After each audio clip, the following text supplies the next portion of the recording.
Tonight on Cronkite News, as we enter day 9 of the government shutdown, Arizonans may start to feel the impact. We'll tell you how. When people eat food, they expect their tomatoes to be red and they expect their cereals to have the multicolors. Plus, your favorite food might be getting a new look thanks to government regulations. Shame on us for not coming out the way that we needed to come out. Find out what else the Mercury had to say after a brutal loss in Game 3. Good evening and welcome to Cronkite News. I'm Lainey Napoli. And I'm Alex Medina. Thank you for joining us. We are now on day 9 of the government shutdown, and politicians in Washington are no closer to an agreement. Once again, the Senate came to a stalemate in passing the stopgap funding bill. Now, President Trump says he will start cutting more programs. Trump says the Democrats wanted the shutdown.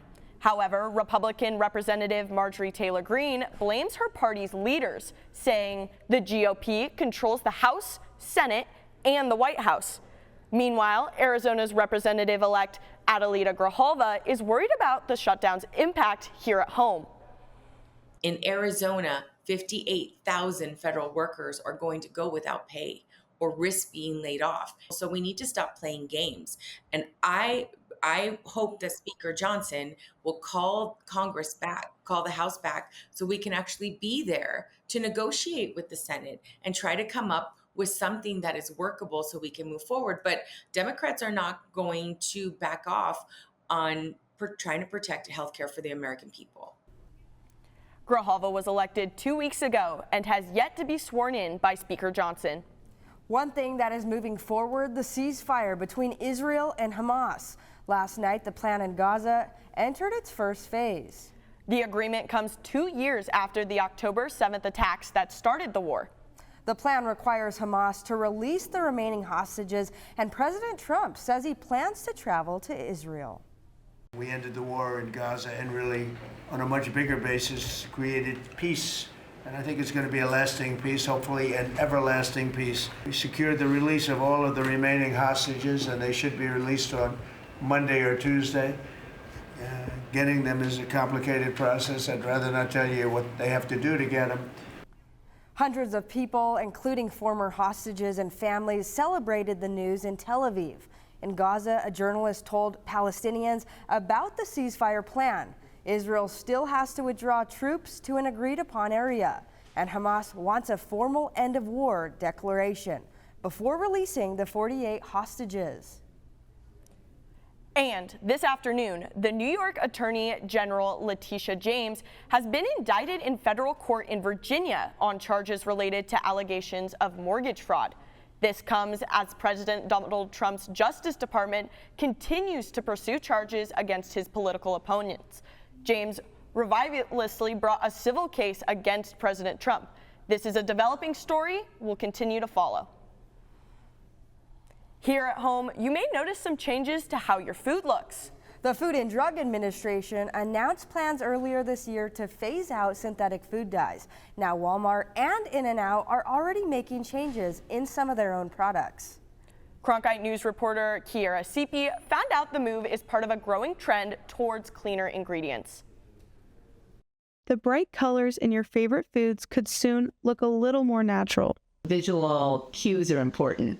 You know, when people eat food, they expect their tomatoes to be red and they expect their cereals to have the multicolors. And earlier this year, the FDA announced it will eventually ban artificial dyes, and some companies are making moves now. Walmart and In-N-Out among 2 of those companies. You probably wouldn't think twice about grabbing a soda like this and chips like these, but what's inside could look different. Walmart is removing over 30 ingredients and synthetic dyes from their store brand products. Meanwhile, In-N-Out announced it will remove Red Dye 40 from its pink lemonade and strawberry milkshakes, switching to natural coloring made from beta-carotene and vegetable juice. Well, we're from South Carolina and they always have Red 40 on every single label, but having it removed here, I feel like you can really tell a difference. In-N-Out is also replacing high fructose corn syrup with real sugar in its ketchup. I did not know In-N-Out changed their ketchup whatsoever. I still think it is fire. Johnston says the shift towards cleaner ingredients is possible, but consumers might notice a difference on their plates. There are natural dyes, and so if we can substitute the natural dyes for the artificial dyes, it's a plus situation. We get rid of chemicals that could potentially be harmful, and we introduce even vitamins and phytochemicals into our diet, and so that's a good thing. In Phoenix, Kira Seepy, Cronkite News. Experts say these changes could lead to other major food companies removing products too, and we could expect to see more natural options on the shelves. Like we're already seeing from our neighbor to the west. California has legally defined and ultimately banned ultra-processed foods, at least when it comes to serving it to school children. On Wednesday, Governor Gavin Newsom made history as he signed the Real Food Healthy Kids Act into law. This makes California the first state to phase out ultra-processed foods from school lunches. The law requires public health officials and scientists to identify what qualifies as an ultra-processed food and then remove them from school lunches by 2035. And we're expecting more stormy weather this weekend as some areas are still recovering from the last storm. Our Izzy Ludlow is in Globe. Izzy? Thanks, you guys. I'm actually standing behind two houses that were recently destroyed in the devastating floods. The Salvation Army is out here giving aid to those who need it, but coming up this weekend, we do have more rain and Globe is at risk for more flash flooding, so we'll keep you guys updated. Thanks a lot for the coverage in Globe, Izzy. We'll be watching that area for the next few days. We're now joined by Lachlan McTagg from the Cronkite Weather Center. Lachlan, what will the impact of Priscilla be across the rest of the state? Yeah, guys, good news is Priscilla has been downgraded from a hurricane to just a tropical storm after wind speeds have been measured around 45 to 50 miles an hour. As we take a look at a projection map issued by the National Weather Service this morning, projecting Priscilla to make landfall between Friday and Saturday morning, I should say, as the storm continues to track north. But what does this mean here for people in the state of Arizona? Well, a flood watch will be issued all weekend long here in the state.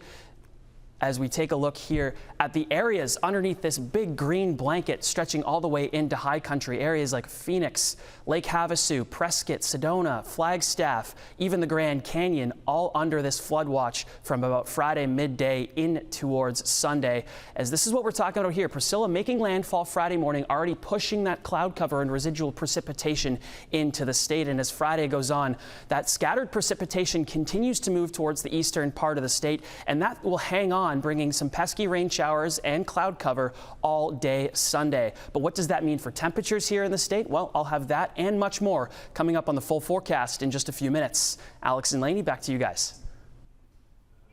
Coming up next, do you have your phone out when you go to a concert? I have to admit, I always do.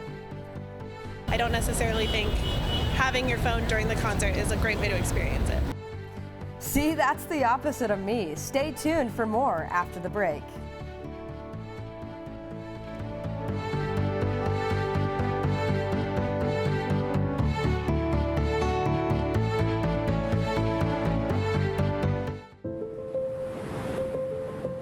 People have always had trouble trying to put me into a box.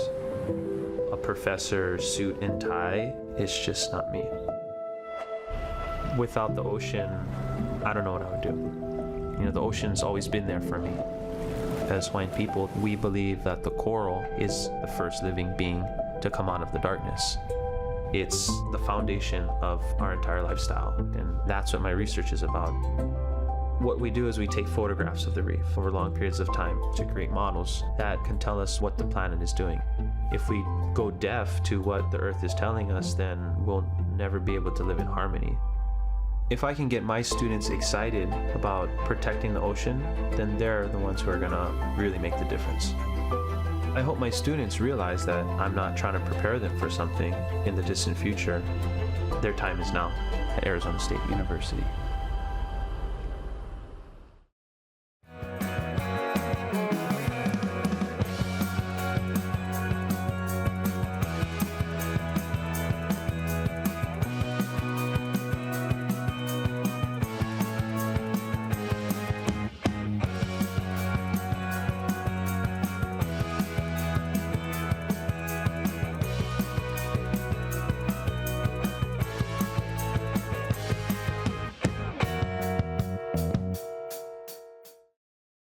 Innovation at the Walter Cronkite School is pushing the boundaries of traditional journalism. Storytelling has evolved over the years. This is part of that evolution. Students in the Innovation and Entrepreneurship Lab are using emerging technology to create scenes in augmented and virtual reality, coding playable games, and bringing the audience into the story. They're only limited by their imagination and their willingness to learn. Find out more at cronkite.asu.edu. Welcome back. Starting today, YouTube is allowing previously banned users to create new accounts. The decision comes after a Republican-led investigation into whether the Biden administration pressured tech companies to remove content.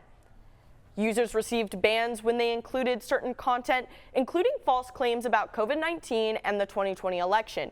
YouTube is now allowing previously banned users to republish some of those videos. However, they still have to follow YouTube's violation policies. Now a debate over banning phones in concerts. New research shows that concert attendees recorded over hundreds of thousands of minutes of the show on their phones. But those videos may take up more space than they're worth. Cronkite News reporter Edward Neiman asked Stevie Nicks fans outside of her concert whether they'd support a ban on phones. We love Stevie Nicks. It was a night full of anticipation, excitement, and enthusiasm as Stevie Nicks made her homecoming stop in Phoenix. I'm a Fleetwood Mac fan. She's a Stevie Nicks fan. With an estimated attendance of over 18,000, fans faced a shared dilemma: live in the moment or capture it for later. My daughter, I always say, get your phone out and record. Who's ever going to look at them again, and who really cares? Recent research out of the UK says that concert goers are likely to record over 200 to 1,000 minutes of concert footage. To put that in perspective, that would be equivalent to 162 days of Stevie Nicks concert video from 18,000 different angles. But that same study says that 3 in 10 people will never go back to watch that video. How often do you go back and watch those videos? Say like maybe twice. According to the research, Nicks tour alone will consume over 22,000 gigabytes of storage. The digital footprint of storing that, that amount of footage would require crazy amounts of phones. But does taking the video really help you remember? Forget everything at the concert because I'm so excited to be there. 41% of them admitted that they missed out on parts of the performance and they regretted it. Now artists including Bruno Mars and Sabrina Carpenter have seemed to support the idea of phone-free concerts as they urge fans to enjoy the moment. I don't necessarily think having your phone during the concert is a great way to experience it. Are you still going to take video tonight? Oh, absolutely, yes. Without a doubt. Yes. In Phoenix, Edward Neiman, Cronkite News. The data for the UK report comes from Compare and Recycle, who asked more than 1,000 adult concert goers about their filming habits. If you're heading out to a concert out of state, you might want to look for this bag policy change. American Airlines is changing their bag policy and removing those metal bag sizers you see at the gates. Now, it's up to employees to decide if your bag is too big. If you want to play it safe, bag sizers will still be at the check-in before security. In California, 29-year-old Jonathan Rendernecht was charged for starting the Palisades fire. It would become the most destructive in California history. Governor Newsom says a report on the incident should be released later this month. I hope it gives some closure as it relates to some of the anxiety that may have been felt. How did this happen? Who's responsible? Can this happen again? What lessons we learned? So at least from that perspective, a little bit of closure. We already heard about the rainfall from Priscilla, but how about those temps for this weekend? Lachlan McTagg joins us again from the Cronkite Weather Center with what to expect. Tell us something good, Lachlan. Well, if you want something good and more good news, guys, 89 degrees here on your drive home. Going to cool down here on Thursday evening to about 84. Very pleasant temperature here for folks in the valley. Taking a look at Friday's lows. Waking up tomorrow in Phoenix, 76 here, 71 in Tucson, 75 in Yuma as well. As we look up to high country, just 50 up in Window Rock as well. Ending the week here on Friday afternoon, 95 in Phoenix, 96 in Tucson, and 91 as well in Lake Havasu, 62 in both Flagstaff and the Grand Canyon up in high country. But the focus of this weather forecast is the scattered precipitation this weekend. We can see much of high country and as well scattered here in the valley, but the majority of the heavy rainfall in the state will come Saturday around 3 in the morning. Look at this Holbrook, Payson, Sedona area. Very, very heavy precipitation overnight Friday into Saturday. As Saturday rolls on, that precipitation will hang around, especially in that northeastern portion of the state, a little bit here in the valley, as the showers will look to make their way out of State 48 by Sunday evening. Taking a look at our 8-day forecast, mid-90s all weekend long. Again, the aforementioned heavy chance of showers on Sunday, 70% to be exact. But with that rainfall coming this weekend means cooler temperatures. And look at this, 83 on Monday, 82 on Tuesday, 83 on Wednesday, and 84 on both Thursday and Friday as the clouds clear out. Just a slight chance of rain on Monday, Tuesday. Boy, you guys wanted something good. Mid-80s next week. Not too bad. Alex and Lainey, back to you guys. Coming up next, ASU has a big game this weekend as they travel to Utah to take on the Utes. But is there some bad luck seeping into the Sun Devil team? Find out which ASU stars are dealing with injuries before the big game. Coming up next on Cronkite News.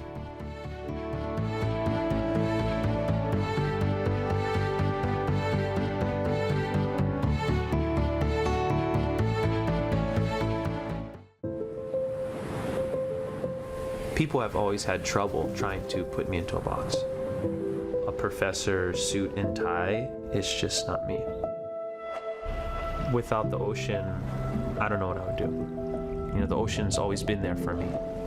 As Hawaiian people, we believe that the coral is the first living being to come out of the darkness. It's the foundation of our entire lifestyle, and that's what my research is about. What we do is we take photographs of the reef over long periods of time to create models that can tell us what the planet is doing. If we go deaf to what the Earth is telling us, then we'll never be able to live in harmony. If I can get my students excited about protecting the ocean, then they're the ones who are gonna really make the difference. I hope my students realize that I'm not trying to prepare them for something in the distant future. Their time is now at Arizona State University.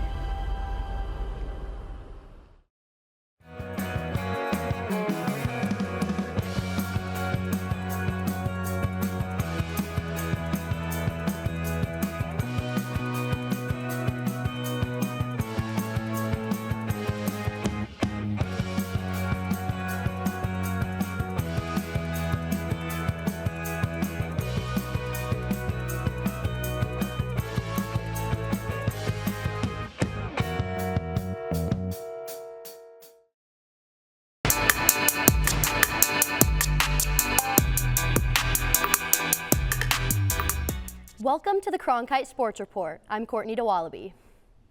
The Aces and Mercury battled in Game 3 of the WNBA Finals at the Mortgage Matchup Center here in Phoenix. The Mercury were down big at halftime, but it wouldn't be long until they made it a close game. The Aces led by 17 at the end of the third quarter, but the Mercury kept it close and made a late run of their own. The crowd was loud and ready for the win. That was until Asia Wilson hit a heartbreaker of a game winner. Cronkite News reporter Alex Medina was at the game to capture the post-game feeling. Las Vegas Aces head coach Becky Hammond knew her team was up for a challenge tonight to win 3 in a row. But there was no problem for the Aces.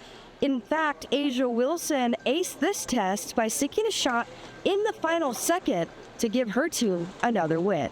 We have 100% confidence in Asia and the coaching staff, everyone who is on that bench, honestly. It was really just, I wanted to get the last shot, the very last shot possible.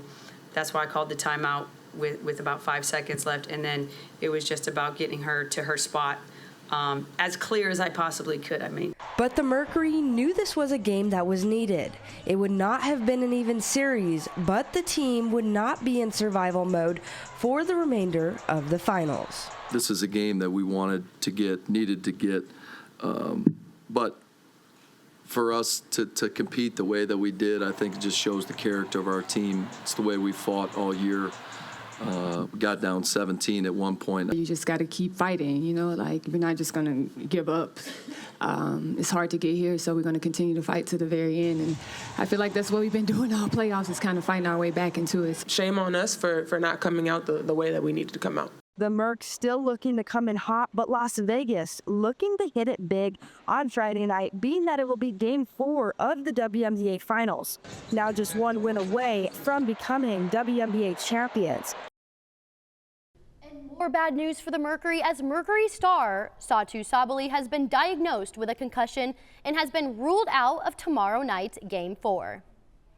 More bad news for postseason sports in Arizona. This past weekend, Phoenix Rising suffered their first loss in over a month and a half to New Mexico United, breaking their 7-game unbeaten streak. With this loss, the Rising are in the 8th spot of the Western Conference standings, or the final seed to make the USL Championship playoffs. With 3 games left in the season, right back Colin Smith says there's plenty to take away for their next match as they head east to play North Carolina FC. They're third place, and we want to be able to push these last games to obviously make sure that we have a spot in the playoffs. So I feel like the game's going to be just as hard as the previous ones. After a week of uproar and reflection, the Cardinals still have a game to get ready for as they travel to Indianapolis for Week 6 of this unpredictable NFL season.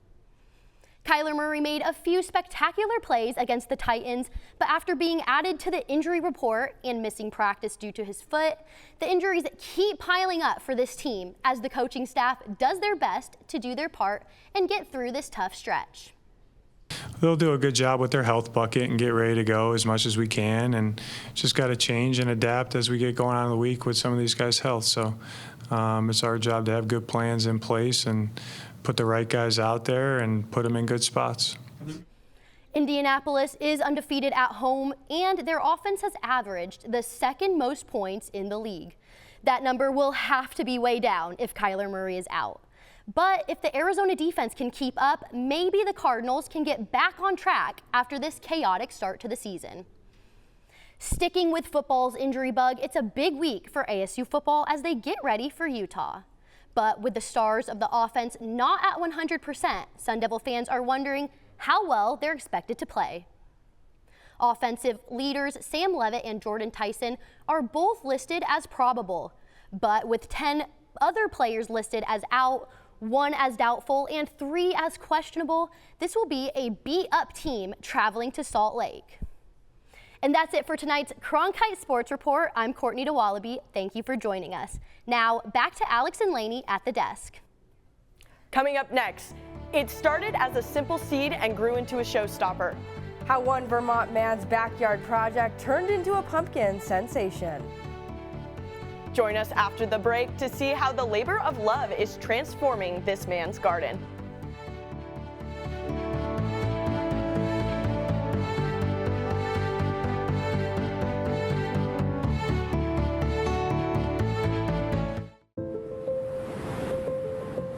People have always had trouble trying to put me into a box. A professor, suit and tie is just not me. Without the ocean, I don't know what I would do. You know, the ocean's always been there for me. As Hawaiian people, we believe that the coral is the first living being to come out of the darkness. It's the foundation of our entire lifestyle, and that's what my research is about. What we do is we take photographs of the reef over long periods of time to create models that can tell us what the planet is doing. If we go deaf to what the Earth is telling us, then we'll never be able to live in harmony. If I can get my students excited about protecting the ocean, then they're the ones who are gonna really make the difference. I hope my students realize that I'm not trying to prepare them for something in the distant future. Their time is now at Arizona State University.